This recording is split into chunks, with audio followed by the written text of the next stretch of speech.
Hello viewers, आज हम soul tradership के बारे में डिस्कस करेंगे। इसकी डेफिनेशन, इसके एग्जांपल्स, कैरेक्टरिस्टिक्स, टाइप्स, इन सबको हम वन बाय वन डिस्कस करेंगे। तो सबसे पहले है हमारे पास सोल ट्रेडरशिप की डेफिनेशन।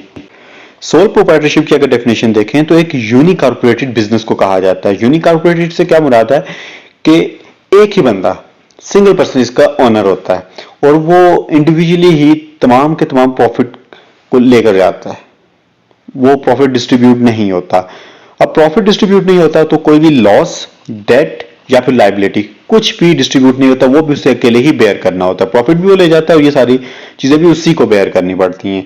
और प्रॉफिट पे वो पर्सनल टैक्स देता है, क्योंकि टैक्स हमारा दो तरह होता है ना, एक कंपनी टैक्स पे कर रही होती है अपनी इनकम में से, फिर एक हमारा पर्सनल टैक्स भी होता है। तो ये पर्सनल टैक्स होता है क्योंकि एक कंपनी नहीं है, ये कोई बेसिकली सोल ट्रेडरशिप है या सोल प्रोप्राइटरशिप है, वन मैन बिजनेस है। ठीक है, एक ही इसका ओनर होता है तो वो पर्सनल टैक्स पे कर रहा होता है तमाम प्रॉफिट पे। इसके अलावा अगर इसकी मजीद कैरेक्टरिस्टिक्स देखें तो ये अपनी मलकियत होता है इसकी, ये किसी के अंडर काम नहीं कर रहा होता, ये इंडिपेंडेंटली काम कर रहा होता है, ये अपनी मर्जी के मुताबिक बिजनेस चलाता है। तमाम रूल्स रेगुलेशन इसके अपनी मर्जी के मुताबिक होते हैं, कोई दूसरा बंदा इसको रूल्स रेगुलेशन नहीं बता रहा होता, ये अपनी मर्जी के मुताबिक काम करता है। लेकिन सेल्फ एम्प्लॉयड से ये हरगिज मुराद नहीं है कि वो अकेला काम कर रहा है। वो अपने साथ और बंदे रख सकता है, अपने अंडर एक या दो बंदे या जितने चाहे वो रख सकता है, उसकी रिक्वायरमेंट जितनी भी है। सेल्फ एम्प्लॉयड से मतलब ये है कि वो किसी की नौकरी नहीं कर रहा, वो इंडिपेंडेंटली काम कर रहा है, अपनी मर्जी के मुताबिक काम कर रहा है।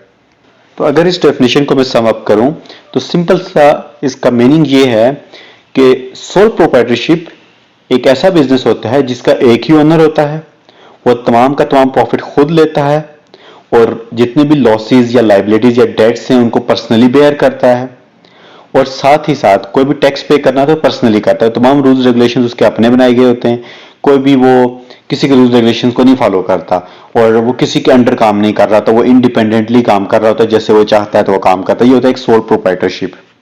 इसी डेफिनेशन के अकॉर्डिंग अगर मेन कैरेक्टरिस्टिक्स देखी जाए सोल प्रोप्राइटरशिप की तो वो ये है। सबसे पहली है ओनरशिप ऑफ वन पर्सन, के एक ही बंदे की ओनरशिप होती है, इसमें दो बंदे ओनर नहीं होते।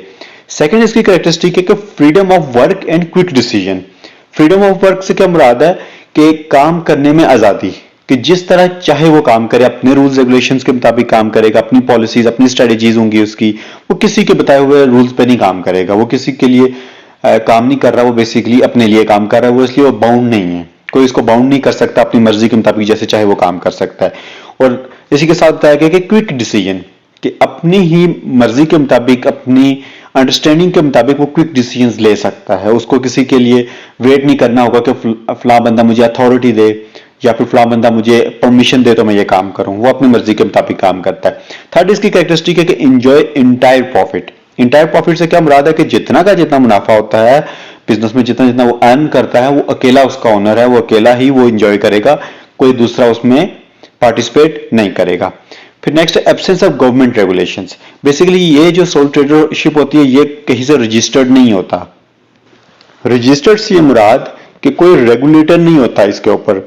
जैसे कि पाकिस्तान की अगर बात करें तो security and exchange commission of Pakistan एक रेगुलेटर है जो कंपनीज को रजिस्टर करता है। तो ये बेसिकली उससे रजिस्टर्ड नहीं होते ये बिजनेसेस, ये वन मैन बिजनेस होते हैं। कोई छोटी सी दुकान हो गई, कहीं छोटा ठेला वगैरह लग गया, तो ये कहीं से रजिस्टर्ड नहीं होते। जब ये रजिस्टर्ड नहीं है तो कोई भी गवर्नमेंट के रूल्स एंड रेगुलेशन इस पे इंप्लीमेंट नहीं होंगे। एंड सेकंड चीज है अनलिमिटेड लाइबिलिटी। ये मैं लास्ट में एक्सप्लेन करूंगा, क्योंकि लिमिटेड और अनलिमिटेड को जब तक हम डिफरेंशिएट नहीं करते हमें इसका मतलब समझ नहीं आएगा। सेकंड है कि नो सेपरेट एंटिटी। अब एंटिटी से क्या मुराद है? नो सेपरेट एंटिटी में सबसे पहले हम एंटिटी को देख लेते हैं। एंटिटी कोई भी ऐसी बॉडी होती है जिसके अपने लीगल राइट्स, प्रोटेक्शन और रूल्स रेगुलेशंस ये सारी चीजें होती हैं। तो अब इसकी जैसे मैंने कॉर्पोरेशन की डेफिनेशन एक अपनी वीडियो में एक्सप्लेन की हुई है, वो भी आप इसमें देख सकते हैं। तो सेपरेट एंटिटी में जब एंटिटी से ये मुराद है तो इट मींस सोल ट्रेडरशिप की कोई सेपरेट एंटिटी नहीं होती, क्योंकि इसकी ये कोई अलग बॉडी नहीं है बिजनेस। हमने क्या कहा था इसमें कि ओनर ही पर्सनली हर चीज के लिए रिस्पॉन्सिबल है। जब ओनर रिस्पॉन्सिबल है इट मींस सोल ट्रेडरशिप में बिजनेस और ओनर अलग नहीं है, सेम है। सोल ट्रेडरशिप की बात कर रहा हूं। अकाउंटिंग में बिजनेस और ओनर हमेशा सेपरेट होता है। अकाउंटिंग के जो रूल्स हैं, जो जनरली एक्सेप्टेड अकाउंटिंग प्रिंसिपल्स हैं, उनके अकॉर्डिंग बिजनेस और ऑनर कभी सेम नहीं हो सकते, लेकिन सोल ट्रेडरशिप में बिजनेस और ऑनर सेम ही कंसिडर किए जाते हैं। जो ऑनर की, बिजनेस की कोई अलग लाइबिलिटीज नहीं है, ऑनर की अपनी पर्सनल लाइबिलिटीज होंगी, वही बिजनेस की हैं। जैसे सोल ट्रेडरशिप की डेफिनेशन में मैंने बताया था कि ऑनर पर्सनली तमाम प्रॉफिट को एंजॉय करेगा और तमाम लॉसेस, डेट्स, लाइबिलिटीज को पर्सनली बेयर करेगा। इट मींस बिजनेस की कोई सेपरेट हैसियत यहां पे है ही नहीं, कोई सेपरेट एंटिटी नहीं है। लेकिन जब हम जॉइंट स्टॉक कंपनी की बात करते हैं तो उसमें एक सेपरेट एंटिटी होती है, उसकी एक अलग वीडियो मैंने अपलोड की हुई है, आप उसमें देख सकते हैं। तो ये सोल ट्रेडरशिप में कोई सेपरेट एंटिटी नहीं होती थी। अब जो टर्म थी अनलिमिटेड लाइबिलिटी, अनलिमिटेड लाइबिलिटी को समझने से पहले लिमिटेड लाइबिलिटी को समझना बहुत जरूरी होता है। जब तक इन दोनों का कंपैरिजन ना हो, इनको समझना बड़ा मुश्किल है। तो लिमिटेड लाइबिलिटी से ये मुराद है, पहले हम लिमिटेड को एक्सप्लेन कर लेते हैं कि ये एक लीगल प्रोटेक्शन होती है शेयर होल्डर्स के लिए। कैसे? जब जॉइंट स्टॉक कंपनी बनती है तो जॉइंट स्टॉक कंपनी में शेयर होल्डर्स उसके ओनर्स होते हैं, ठीक है। जब शेयर होल्डर्स के ओनर्स हैं तो ये जो उसकी लायबिलिटी लिमिटेड होती है। लिमिटेड लायबिलिटी से ये मुराद है कि एक लीगल प्रोटेक्शन होती है जो ओनर्स को प्रोटेक्ट कर रही होती है कि वो पर्सनली किसी चीज के लिए रिस्पॉन्सिबल नहीं है। अगर कंपनी को लॉस हो जाता है, कंपनी डेट में डूब जाती है, तो किसी भी ओनर के किसी भी पर्सनल चीज को नहीं लिया जाएगा, उसकी पर्सनल, ना ही उसकी किसी एसेट को, मींस के अगर उसके पास कोई घर है या गाड़ी है या कोई बैंक बैलेंस है तो पर्सनल बैंक बैलेंस या पर्सनल उसकी कोई भी चीजें हैं उसको नहीं छेड़ा जाएगा। वो एक लीगल प्रोटेक्शन देती है लिमिटेड लायबिलिटी। अब ये लीगल प्रोटेक्शन क्या चीज है? लीगल प्रोटेक्शन से मुराद ये है कि अगर कंपनी किसी भी फाइनेंशियल लॉस में चली जाती है या उसने जो डेट लिया है वो रीपे नहीं कर पाती, उसके पास फाइनेंशियल एबिलिटी ही नहीं है, वो क्राइसिस में है, उस वक्त उसके फाइनेंशियल लॉसेस को रिकवर करने के लिए या फिर डेट को रिपे करने के लिए किसी भी ऑनर के पर्सनल एसेट्स तक नहीं पहुंचा जाएगा। कोई भी लीगल राइट नहीं होगा किसी के पास कि वो ऑनर के पर्सनल एसेट्स पे अटैक करें, क्योंकि उनके पास लीगल प्रोटेक्शन है। किस चीज की? लाइबिलिटी लिमिटेड है और ये जॉइंट स्टॉक कंपनीज में होती है। लेकिन इसके बरक्स अगर हम अनलिमिटेड लाइबिलिटी को देखें तो ऑनर और बिजनेस सेम ही है, उसकी लाइबिलिटी अनलिमिटेड है। ऑनर और बिजनेस सेम है और जब भी कंपनी किसी फाइनेंशियल लॉसेस में होगी, कोई टैक्स का इश्यू होगा या कोई डेट रीपे करना होगा, तो ऑनर के जो पर्सनल वेल्थ जितनी भी है, उसके पास जितने भी वेल्थ मौजूद है, गाड़ी है, उसका घर है, कोई भी बैंक बैलेंस है, कुछ भी है, वो सीज किया जा सकता है। उस डेट को या फाइनेंशियल लॉस को कवर करने के लिए वो सीज किया जाए। सीज करने का मुराद कि उनको कैप्चर करके फिर उसकी बिडिंग की जाती है, उसको सेल करके फिर उससे पैसा जो आता है वो उससे अपना लॉस या फिर अपना जो डेट है वो रिकवर करते हैं। ये काम सिर्फ और सिर्फ सोल ट्रेडरशिप में होता है कि अनलिमिटेड लाइबिलिटी होती है। बाकी जॉइंट स्टॉक कंपनी में लिमिटेड लाइबिलिटी होती है। उसको मैंने अलग वीडियो में डिटेल से एक्सप्लेन भी किया है कि जॉइंट स्टॉक कंपनी क्या चीज है, लिमिटेड लाइबिलिटीज में किस तरह काम करती है। अब इसके बाद हैं alternative names of soul tradership के सोल ट्रेडरशिप को और किन किन नाम से मेंशन किया जाता है। इसमें सोल प्रोप्राइटरशिप भी इसको कहा जाता है, सोल ओनरशिप भी कहा जाता है, सोल ट्रेडर भी कहा जाता है। इसके अलावा इंडिविजुअल एंटरप्रेन्योरशिप भी कहा जाता है और इंडिविजुअल प्रोप्राइटरशिप भी इसको कहा जाता है। ये इसके अल्टरनेटिव नेम्स हैं।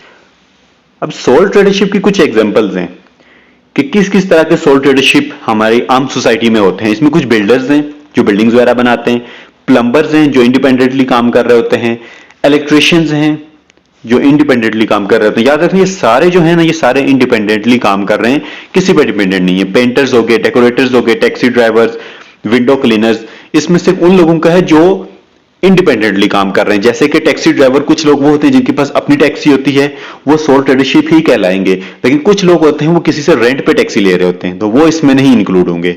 इसी तरह बिल्डर्स हैं, कई लोग होते हैं किसी कंपनी के बिहाफ पे एज अ बिल्डर काम कर रहे होते हैं, उनका जिक्र यहां पे नहीं हो रहा, वो जस्ट कंपनी के एम्प्लॉय होते हैं। जो इंडिपेंडेंटली काम कर रहे होते हैं उनका जिक्र यहां पे किया गया है। अब देखते हैं इनकी टाइप्स को। अभी जितनी भी मैंने एक्सप्लेन की ना कि इसमें हमारे पास बिल्डर्स होते हैं, उसके अलावा painters, electricians, taxi drivers, beauticians, ये सारे के सारे हमारे इंडिपेंडेंट कॉन्ट्रैक्टर्स हैं। मैंने कहा कि अगर ये इंडिपेंडेंटली काम कर रहे हैं तो ही इनको हम सोल ट्रेडरशिप में काउंट करेंगे, अदरवाइज नहीं काउंट करेंगे। तो इस टाइप ऑफ सोल ट्रेडरशिप में हम देखते हैं तो सबसे पहले आती यही टाइप है कि इंडिपेंडेंट कॉन्ट्रैक्टर। ये जितने मैंने गिनाए थे ना, इलेक्ट्रिशियंस हो गए, बिल्डर्स हो गए, प्लम्बर्स हो गए, ये सब के सब इसी हेड के अंदर लाई करते हैं, इंडिपेंडेंट कॉन्ट्रैक्टर। अगर ये इंडिपेंडेंटली काम नहीं कर रहे तो वो सोल ट्रेडरशिप के एग्जाम्पल में कभी भी नहीं आएंगे। इसके बाद है फ्रीलांसर्स, जो फ्रीलांसिंग कर रहे हैं आजकल, वो इंडिपेंडेंटली काम कर रहे हैं। बिजनेस ओनर्स, जिनकी कोई शॉप वगैरह होती है, अनरजिस्टर्ड होते हैं मोस्टली ये, तो वो कोई ठेला लगा दिया, कोई रेडी लगा दी, ये सोल ट्रेडरशिप बिजनेस है। उसके बाद फ्रेंचाइज की अगर बात करें तो फ्रेंचाइज ओनर्स वो होते हैं ना जो काम तो इंडिपेंडेंटली कर रहे होते हैं, लेकिन उन्होंने किसी बड़ी कंपनी की फ्रेंचाइज को परचेज किया होता है, लेकिन वो खुद एज अ सोल ट्रेडर काम कर रहे होते हैं, क्योंकि उनके लिए वो फ्रेंचाइज और वो उनका अपना वो जो बिजनेस जो कर रहे हैं वो सेम ही है, वो उनके लिए पर्सनल ही है। उस बंदे के दरमियान और उस बिजनेस के दरमियान कोई सेपरेट एंटिटी नहीं होती, वो सेम ही अनलिमिटेड लाइबिलिटी ही होती है। सपोज जैसे कोई बड़ी कंपनी है, जैसे पाकिस्तान में अगर बात करें टेलीकम्युनिकेशन कंपनीज में से अगर जैज कंपनी ले तो जैज की अगर कहीं फ्रेंचाइज ओपन हो रही है तो वो भी सोल ट्रेडरशिप में ही आएगी। क्यों आएगी? इसलिए कि वो बेशक किसी बड़ी कंपनी की छोटी सी फ्रेंचाइज है, लेकिन जो ऑनर उसको चला रहा है वो उसकी कोई सेपरेट एंटिटी नहीं है, वो और सेम है। अगर फ्रेंचाइज लोन में आ जाती है, फाइनेंशियल क्राइसिस में, वो जेब से पैसे देके तो अपनी जान छोड़ाएगा। तो इसलिए वो फ्रेंचाइज ओनर भी एक सोल ट्रेडरशिप है, उसकी अनलिमिटेड लाइबिलिटी है।